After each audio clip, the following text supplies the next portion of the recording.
ya Gibran nggak ada di lokasi gitu. Gibran sedang tidak ada di PIK di waktu yang dituduhkan. Karena Top 3 Hoax of the Week pilihan kita seru-seru nih kali ini. Dan sumbernya berasal dari Twitter atau X semua juga. Ada angin apa ya? Dan apa yang beda dari ketiga hoax ini? ya Fidel, beredarnya di X atau Twitter semua ya. Ada angin apa?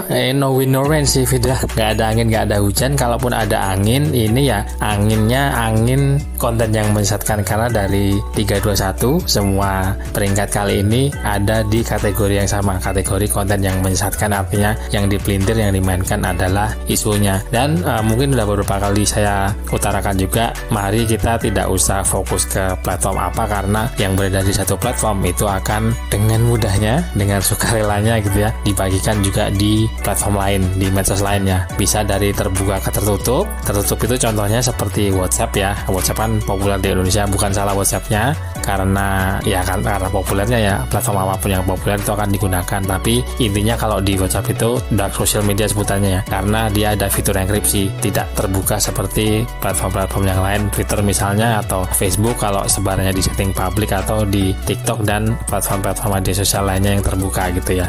Nah, kita bahas di peringkat ke-3 dulu, dikait-kaitkan dengan pendengung atau buzzer gitu ya. Tadi sudah saya sebutkan mengenai Asdikamba, apa, siapa, di mana, kapan, mengapa, bagaimana, atau 5W1H, di mana itu aspek dasar ya. Kalau melihat sebuah foto atau sebuah video yang sekarang jadi tren ya, lebih banyak nyebar video daripada fotonya, dan ada cerita soal kejadian itu, kalau kita lihat itu sebagai sesuatu yang asli, bukan suntingan, bukan editan, tidak berarti narasi atau klaim yang menyertanya berarti betul, karena bisa saja yang jadi salah, yang bikin salah adalah ya klaim atau narasinya gitu. Lawang ini videonya udah dibagikan, udah beredar di bulan sebelumnya, bulan Juni, kok disambung-sambungkan dengan peristiwa yang terjadi di bulan Agustus. Pertama itu ya dari aspek kapannya ini nggak nyambung, karena kalaupun mau mendengungkan atau ngebazing tentang sesuatu yang terjadi sedang trending itu biasanya tidak terlalu banyak di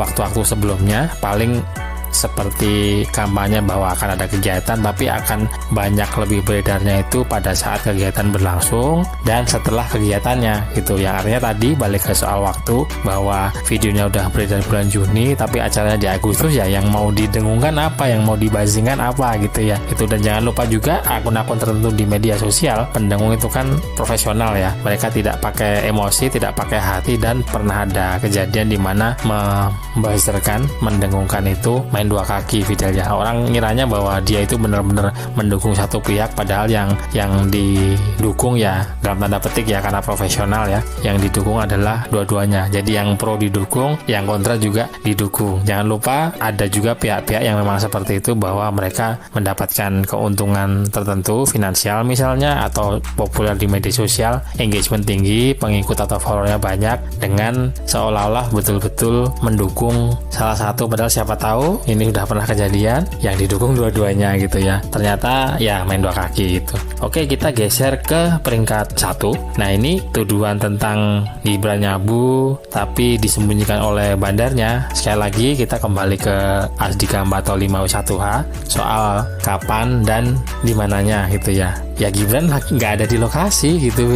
Gibran sedang tidak ada di PIK di waktu yang dituduhkan, karena posisi dia sedang jauh di Semarang, di Jawa Tengah, di KPU. Jadi saya pengen mengingatkan, yuk kembali ke 5W1H Asdikamba, itu dasar loh gitu. Jadi kalau kita tidak mau peduli dengan hal yang sifatnya dasar, gimana juga nasibnya kalau ketemu dengan aspek yang lebih rumit Fidel gitu ya. Jadi semakin kesini semakin menjadi hal yang penting. Karena apa? Pelintirannya semakin canggih gitu ya. Apalagi belum ngomongin soal deepfake nih, belakangan semakin banyak deepfake menggunakan AI yang itu sudah termasuk tekniknya canggih. Jadi saya khawatirnya gini nih, kalau kita tidak mau menguasai hal yang sifatnya dasar, tidak peduli dengan hal yang mendasar, gimana ceritanya kalau nanti kita harus menghadapi sesuatu yang tingkatnya lebih atas lagi, lebih rumit lagi. Jadi justru dengan menguasai hal yang dasar, hal yang mudah, kita bisa cukup jadi pribadi yang tidak gampang ditipu, diprovokasi dengan hoax. Kan posisinya aja sedang tidak di PIK, sedang di Jawa Tengah, jadi gimana ceritanya gitu. Dan kedua tadi ya, bahwa videonya itu sudah pernah beredar sebelumnya di 2018, jauh cukup lama,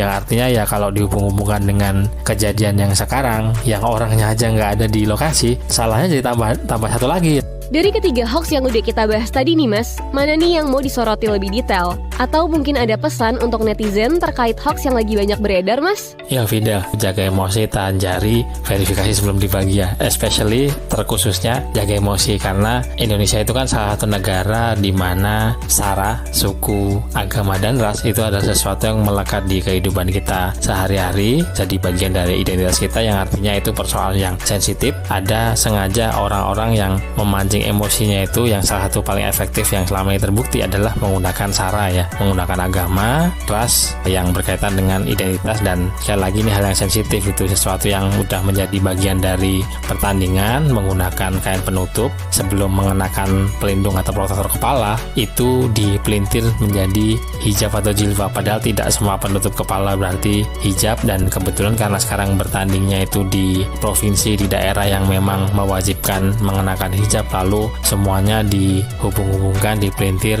menjadi seolah-olah memaksa mengenakan hijab, padahal seperti yang dibilang oleh netizen plus 62 di media sosial merespon ke si penyebarnya, terima kasih, itu cukup bagus ya mereka meresponnya, bahwa di selain pemainnya ini ada kok perempuan atau wanita yang tidak dipaksa mengenakan hijab, itu kok boleh, kok ini dipaksa kayak gitu. Jadi akhirnya ya kerepotan sendiri yang menyebarkan gitu ya. Ya sebetulnya tidak dipaksa mengenakan hijab, tapi dia harus mengenakan penutup kepala sebelum menggunakan pelindung atau protektor kepala, karena selain menambah aspek keamanan, itu bisa jadi kalau ada kejadian kebanting, terpukul misalnya, dan itu memang sangat mungkin terjadi ya, karena ya namanya pertandingan kan, yaitu bisa menambah aspek lebih melindungi kepala daripada kalau tidak mengenakan si kain penutup ini gitu ya. Provokasi dengan pelintiran dengan hoax yang menggandeng sara, agama, ras, dan suku gitu ya, karena ya itu salah satu teknik di mana akan dengan lebih mudah untuk memancing orang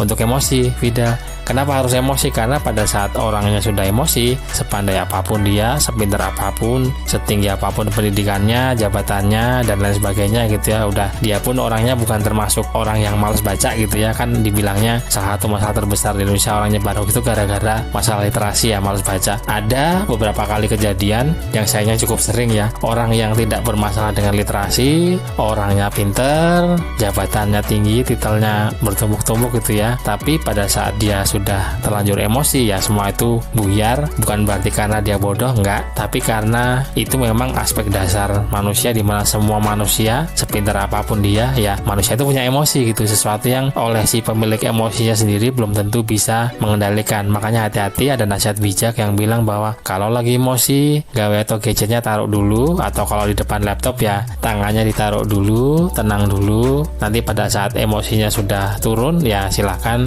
boleh deket-deketan dengan gawe gadget, handphone, smartphone, tablet, dengan laptop, dan dengan media sosial. Karena apa? Pada saat emosi takutnya sudah terlanjur menyebarkan sesuatu yang salah, dan pas emosinya sudah turun sadar bahwa yang disebarkan salah dihapus, tapi terlanjur keduluan diambil tangkapan layar atau screenshot, atau bahkan diarsip oleh netizen gitu ya, dijadikan sebagai bukti, yang artinya ya jejak digital kita akan ada kekurangan atau jelek atau tercemar gitu ya. Hati-hati, kalau zaman dulu ada istilah mulutmu harimaumu, sekarang ya jempol dan jarimu itu adalah harimaumu.